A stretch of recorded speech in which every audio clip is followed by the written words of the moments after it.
VD. Satheesan മന്ത്രിസഭയുടെ സത്യപ്രതിജ്ഞ ഇന്ന് 10 മണിക്ക് സെൻട്രൽ സ്റ്റേഡിയത്തിൽ വെച്ചാണ്. മുഖ്യമന്ത്രി അടക്കം 21 മന്ത്രിമാർ സത്യപ്രതിജ്ഞ ചെയ്യും. സെൻട്രൽ സ്റ്റേഡിയത്തിൽ സത്യപ്രതിജ്ഞയ്ക്കുള്ള എല്ലാ ഒരുക്കങ്ങളും ഇന്നലെ തന്നെ പൂർത്തിയായിരുന്നു. നിയുക്ത മുഖ്യമന്ത്രി വി.ഡി. സതീശൻ ഇന്നലെ അവിടെ എത്തി ഒരുക്കങ്ങൾ വിലയിരുത്തി. മല്ലികാർജുൻ ഖാർഗെ, പ്രിയങ്ക ഗാന്ധി അടക്കമുള്ളവർ എത്തും. നഗരത്തിൽ രാവിലെ മുതൽ വലിയ ഗതാഗത ക്രമീകരണങ്ങൾ ഏർപ്പെടുത്തിയ ഒരു പശ്ചാത്തലം കൂടിയുണ്ട്. പൊതുജനങ്ങൾക്ക് സത്യപ്രതിജ്ഞയും മറ്റും തത്സമയം കാണുന്നതിനായി നഗരത്തിൽ 6 കേന്ദ്രങ്ങളിലാണ് LED വാളുകൾ ക്രമീകരിച്ചിട്ടുള്ളത്. ചടങ്ങ് നടക്കുന്ന വേദിയിൽ മുഖ്യമന്ത്രിയും മന്ത്രിമാരും ചീഫ് സെക്രട്ടറിയും മാത്രമേ പാടുള്ളൂവെന്ന് ലോക്ഭവൻ അറിയിച്ച പശ്ചാത്തലമുണ്ട്. ലോക്സഭ പ്രതിപക്ഷ നേതാവും ക്ഷണിക്കപ്പെട്ട മുഖ്യമന്ത്രിമാരുമുണ്ടെന്ന് പ്രോട്ടോകോൾ വിഭാഗം ഗവർണറെ അറിയിച്ചിട്ടുണ്ട്. ഞങ്ങളുടെ പ്രതിനിധികൾ വിവിധ മേഖലകളിൽ ഏറ്റവും പുതിയ വിവരങ്ങൾ പങ്കുവെക്കും. ആദ്യം സയ്യിത്തിലേക്കും അരുണിലേക്കും പോകാം. സത്യപ്രതിജ്ഞ ചടങ്ങ് നടക്കുന്ന സെൻട്രൽ സ്റ്റേഡിയത്തിലാണ് സയ്യിത്തും അരുണുമുള്ളത്. കണ്ടോൺമെന്റ് ഹൗസിൽ കിരൺ ബാബു ഉണ്ട്. ഡാനി പോളും CV അനുമോദും MLA ഹോസ്റ്റലിൽ നിയുക്ത മന്ത്രിമാർക്കൊപ്പം അല്പസമയത്തിനകം തന്നെ ചേരും. അത് നമുക്ക് അരുണിലേക്കും സയ്യിത്തിലേക്കും പോകണം. സയ്യിത്ത്, വലിയ ക്രമീകരണങ്ങളാണ്. അരുണ്, നമ്മൾ ഇന്നലെ മുതൽ കണ്ടതാണ് വലിയ ക്രമീകരണങ്ങൾ. ഒരു വലിയ വരൾച്ചയ്ക്ക് ശേഷം 10 വർഷത്തെ UDF സർക്കാർ അധികാരത്തിൽ വരികയാണ്. അതിൻ്റെ ആവേശവും സംതൃപ്തിയും ഒക്കെ പ്രവർത്തകരിലുണ്ട്. കഴിഞ്ഞ കുറേ ദിവസങ്ങളായി നഗരത്തിൽ അവർ തമ്പടിച്ചിട്ടുണ്ട്. വിവിധ ഹോട്ടലുകളിൽ റൂമുകൾ പോലും കിട്ടാനില്ല. ഇന്നലെയൊക്കെ വന്ന ആളുകൾക്ക് റൂമുകൾ ലഭ്യമായിരുന്നില്ല. അങ്ങനെ വലിയ തോതിൽ ആഘോഷമാക്കുകയാണ് UDF കോൺഗ്രസ് പ്രവർത്തകർ ഈ ചടങ്ങ്, അല്ലേ?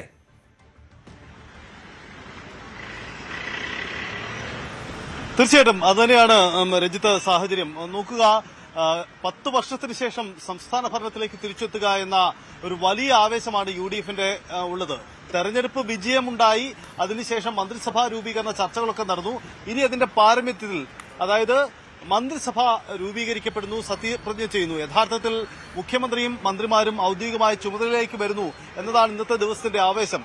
പതിവ് UDF മന്ത്രിസഭകളുടെ സത്യപ്രതിജ്ഞ നടക്കാറുള്ളത് ലോക് ഭവനിലാണ്. അതായത് ഒരു പന്തലിട്ട് ഒരു വളരെ ക്രമീകരണങ്ങളിൽ ചുരുങ്ങിയ ഒരു വേദി. പക്ഷെ അതിൽ നിന്ന് വ്യത്യസ്തമായി ഇടതു സർക്കാരുകളുടെയൊക്കെ ഒരു മാതൃകയിൽ സെൻട്രൽ സ്റ്റേഡിയം പോലെ വളരെ വിശാലമായ ഒരു വേദി തെരഞ്ഞെടുക്കുകയും അവിടേക്ക് സത്യപ്രതിജ്ഞ മാറ്റുകയും ചെയ്തത് ഈ പ്രവർത്തകരുടെ പങ്കാളിത്തം ഉറപ്പാക്കുകയാണ്. അതിന്റെ ഭാഗമാണ് രഞ്ജിത്ത് സൂചിപ്പിച്ചതുപോലെ നഗരത്തിലെ ഹോട്ടലുകളിൽ മുറികിട്ടാനില്ല. ഇങ്ങോട്ടേക്ക് തിരുവനന്തപുരത്തേക്കുള്ള എല്ലാ വാഹനങ്ങളിൽ കാലുകുത്താൻ ഇടമില്ല. അതാണ് അവസ്ഥ. ഞാൻ ഇന്നലെ അനുഭവിച്ചതാണ് നേരിട്ട് തന്നെ. അപ്പോൾ ആ രീതിയിലേക്ക് ആവേശമായി മാറുന്നു തിരുവനന്തപുരം എന്നതുകൂടിയാണ്. ഇന്ന് ഈ ദൃശ്യങ്ങൾ കാണുന്നത് പോലെ സെൻട്രൽ സ്റ്റേഡിയത്തിലെ ക്രമീകരണങ്ങൾ നമുക്ക് ഉൾഭാഗത്തിലേക്ക് പോകുമ്പോൾ വിശദമായി തന്നെ കാണിക്കാനാവും. വലിയ രീതിയിലുള്ള സെക്യൂരിറ്റി പരിശോധനകൾ, ഒപ്പം തന്നെ വലിയ രീതിയിലുള്ള ആൾക്കാരുടെ പങ്കാളിത്തം. ഇതാണ് സാഹചര്യം.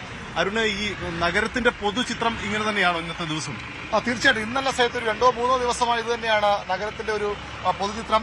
10 വർഷത്തെ അധികാര വരൾച്ച, അതിനുശേഷമുള്ള അധികാരത്തിലേക്കുള്ള ഈ കടന്നുവരവ് UDF പ്രവർത്തകർ, പക്ഷേ ആവേശം നേതാക്കളെക്കാൾ, ഈ മന്ത്രിമാരെക്കാൾ, പുതിയ മുഖ്യമന്ത്രിയെക്കാളൊക്കെ പ്രവർത്തകർക്കായിരിക്കും. അവർ അത്രയധികം ആവേശത്തോടു കൂടിയാണ് മഴ കാത്തിരുന്ന വേഴാമ്പലിനെ പോലെ കിട്ടിയ ഒരു അധികാരം എന്നൊക്കെ പലരും പറയുന്നുണ്ട്. ഏതായാലും അതുകൊണ്ട് അതിൻ്റെതായ എല്ലാ ആവേശവും സംസ്ഥാനത്തെ വിവിധ ഭാഗങ്ങളിൽ നിന്ന്, അത് ചിലർക്കൊക്കെ പാർട്ടി നേതാക്കൾ, പാർട്ടി കമ്മിറ്റികൾ ആളുകളെ കോർഡിനേറ്റ് ചെയ്ത് കൊണ്ടുവരുന്നുണ്ട്. പക്ഷെ മറ്റൊരു പല അങ്ങനെയല്ല, വാഹനങ്ങളിലായി എത്തുകയാണ് കുടുംബത്തോടെ, കുട്ടികളോടെ.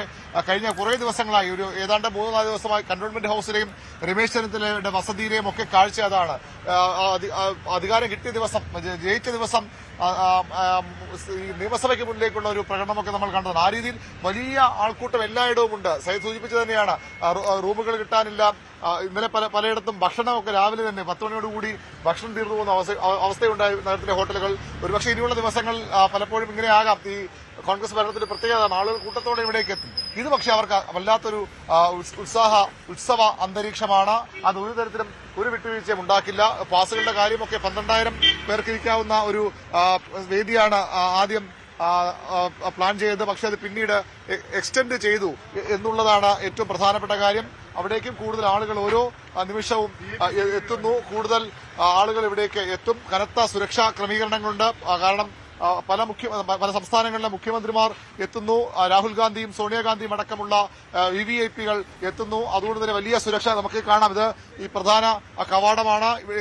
ഇതുവഴിയാണ് മാധ്യമങ്ങൾക്കുള്ള പ്രവേശനം. മന്ത്രിമാരും നിയുക്ത മന്ത്രിമാരും VVIPകളും ഒക്കെ അപ്പുറത്ത് സെക്രട്ടേറിയറ്റിന് സമീപത്തെ ബാസ്കറ്റ്ബോൾ കോർട്ട്, ആ പ്രദേശത്തുകൂടി ഈ ഇവിടേക്ക് പ്രവേശിക്കും.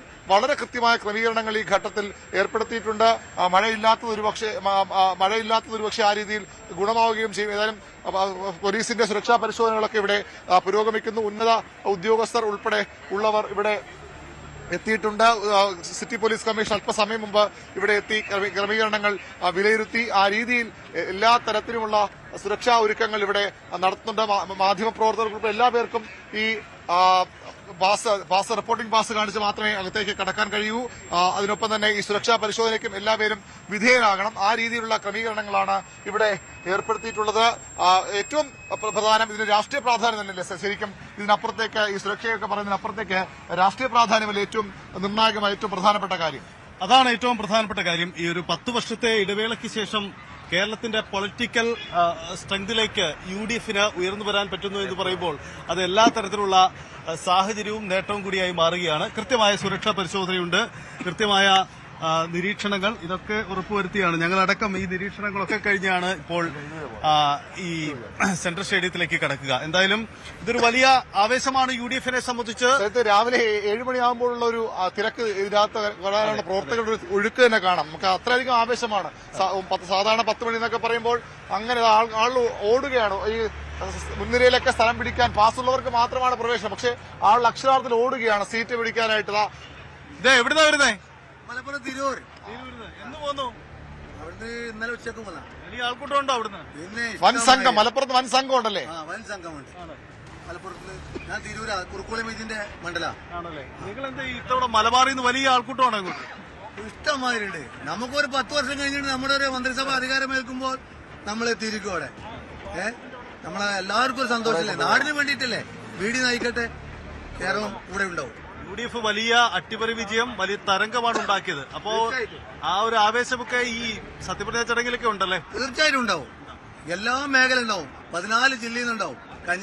തിരുവനന്തപുരം മുതൽ കാസർഗോഡ് വരെ.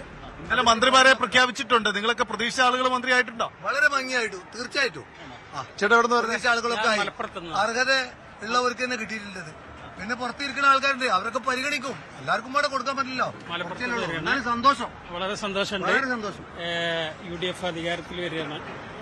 വളരെ പ്രതീക്ഷയോടുകൂടിയാണ് കാണുന്നത്. കാരണം മുഖ്യമന്ത്രി ഒരുപാട് പ്രഖ്യാപനം അദ്ദേഹം തെരഞ്ഞെടുപ്പിന് മുമ്പേ പ്രഖ്യാപിച്ചിട്ടുണ്ട്. ഈ കാര്യങ്ങളൊക്കെ നടപ്പിലാക്കേണ്ടി വരും. ജനങ്ങൾ വളരെ പ്രതീക്ഷയിലാണ് അധികാരം ഏൽപ്പിച്ചിട്ടുള്ളത്. വളരെ നല്ല രൂപത്തിൽ പ്രതീക്ഷ കാക്കാൻ പറ്റുന്ന ഒരു മന്ത്രിസഭ തന്നെയാണോ വന്നിട്ടുള്ളത്? ആണ് എന്നുള്ളതാണ് നമ്മുടെ പൂർണ്ണ വിശ്വാസം. അത് നടപ്പിലാക്കും എന്നുള്ളതാണ്. ഏത് മണ്ഡലം? ഞാൻ വേങ്ങര മണ്ഡലമാണ്, മലപ്പുറത്തുനിന്ന്. വേങ്ങരയ്ക്കൊരു മന്ത്രി